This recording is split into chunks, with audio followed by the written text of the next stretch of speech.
முதல் மனிதனும் மனுஷியும் முதல் மனிதன் ஆதாம் என்றும் அந்த மனுஷி ஏவாள் என்றும் அழைக்கப்பட்டார்கள். யெகோவா தேவன் ஆதாமை எப்படி உண்டாக்கினார் தெரியுமா?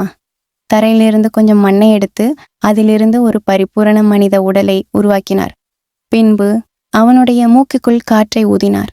அப்போது ஆதாம் உயிருள்ளவனாக ஆனான்.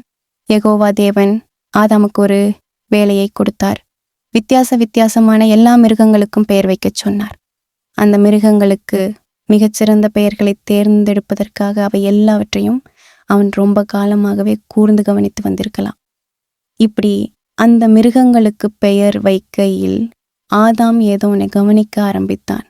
அந்த எல்லா மிருகங்களும் ஜோடி ஜோடியாக இருந்தன.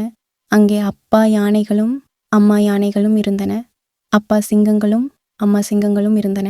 ஆனால் ஆதாமுக்கு மட்டும் ஏற்ற ஒரு ஜோடி இருக்கவில்லை.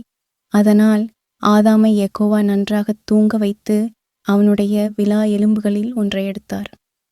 அந்த விலா எலும்பினால் ஆதாமுக்காக ஒரு பெண்ணை உண்டாக்கினார்.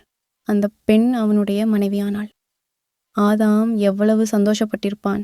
அது மட்டுமா, இப்பேற்பட்ட அழகிய தோட்டத்தில் வாழ்வதற்கு வாய்ப்பு கிடைத்ததால் ஏவாளும் எவ்வளவு சந்தோஷப்பட்டிருப்பாள்!